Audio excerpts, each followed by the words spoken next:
നമസ്കാരം, ഏവർക്കും സ്പോർട്സ് സ്പീച്ചിലേക്ക് സ്വാഗതം. ഏഷ്യൻ ഗെയിംസിനുള്ള ഇന്ത്യൻ ടീമിൽ ആരൊക്കെ ഉണ്ടായിരിക്കും? ഇപ്പോൾ ഒളിമ്പിക് അസോസിയേഷന് ഇന്ത്യ സമർപ്പിച്ചിട്ടുള്ള 30-അംഗ ലിസ്റ്റിൽ വൈഭവ് സൂര്യവംശി ഉണ്ടായിരിക്കും. അതുപോലെ തന്നെ സഞ്ജു സാംസൺ, ശ്രേയസ് അയ്യർ തുടങ്ങിയവർ ഉൾപ്പെട്ടിരിക്കുന്നു എന്നാണ് PTIയുടെ റിപ്പോർട്ട്. അതേസമയം ഏകദിന ക്യാപ്റ്റൻ ശുഭ്മൻ ഗില്ലും T20I ക്യാപ്റ്റൻ സൂര്യകുമാർ യാദവും ഈ ലിസ്റ്റിലില്ല എന്നും റിപ്പോർട്ടിൽ വരുന്നുണ്ട്. നമുക്ക് റിപ്പോർട്ടൊന്ന് വിശദമായി പരിശോധിച്ച് നോക്കാം.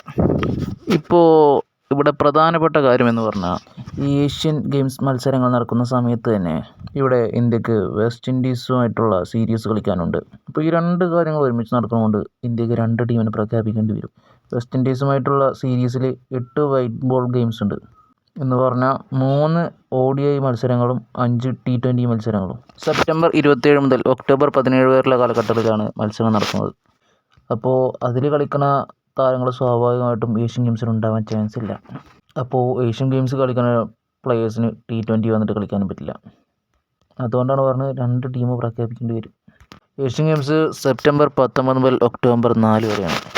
ഗെയിംസ് നടക്കുന്നത് ജപ്പാനിലാണ്. അപ്പോൾ ആരൊക്കെയാണ് ഈ 30-അംഗ ലിസ്റ്റിലുള്ളത് നോക്കാം.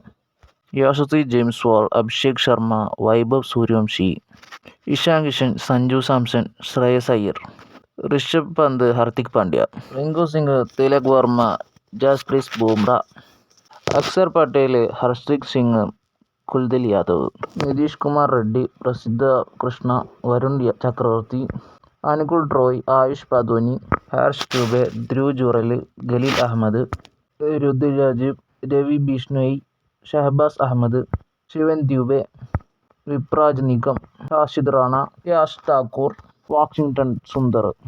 ഏഷ്യൻ ഗെയിംസിൽ T20I ഫോർമാറ്റിലാണ് കളി നടക്കുക.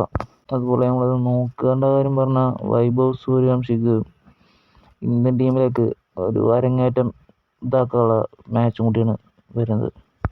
ഇനി അതല്ല, അതിനു മുമ്പ് ഇംഗ്ലണ്ട് സീരീസൊക്കെ ഉണ്ട്. ഇപ്പോൾ അതിൽ വരാൻ ചാൻസ് ഉണ്ടാവും.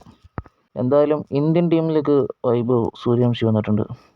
ഏതായാലും ഇന്ത്യ A ടീമിലേക്ക് അദ്ദേഹത്തെ ഓൾറെഡി ഉൾപ്പെടുത്തിയിട്ടുണ്ട്. ഇനി ഈ സ്കോഡിനെ കുറിച്ച് പറയുകയാണെങ്കിൽ 30-അംഗ ലിസ്റ്റ് കൊടുത്ത അതല്ല ഫൈനൽ സ്കോഡ്. അപ്പോൾ ഇതിലൊരു 15-16 ആൾക്കാരായിരിക്കും ഫൈനൽ സ്കോഡിലേക്ക് വരിക. ഒരു പ്രാഥമിക ലിസ്റ്റ്, പ്രിലിമിനറി ലിസ്റ്റ് എന്ന രൂപത്തിലായിരിക്കും ഒളിമ്പിക് അസോസിയേഷന് സമർപ്പിച്ചിട്ടുള്ളതാണ്. ഏഷ്യൻ ഗെയിംസിനുള്ള ലിസ്റ്റിൽ ക്യാപ്റ്റൻസി ലിസ്റ്റിൽ സ്വാഭാവികമായിട്ടുള്ളത് സഞ്ജു സാംസൺ മുൻപന്തിയിൽ തന്നെ ഉണ്ട്. ശ്രേയസ് അയ്യരും തിലക് വർമ്മയും ഉണ്ട്. ഋഷഭ് പന്തിന് ഇപ്പോഴത്തെ സാഹചര്യത്തിൽ ക്യാപ്റ്റൻസി കൊടുക്കാൻ സാധ്യതയില്ല. വീഡിയോ അവസാനിക്കുന്നു. സ്പോർട്സ് സ്പീച്ച് ഇനിയും ക്രിക്കറ്റ് ലോകത്തെ വിശേഷങ്ങളായി വരുന്നതായിരിക്കും.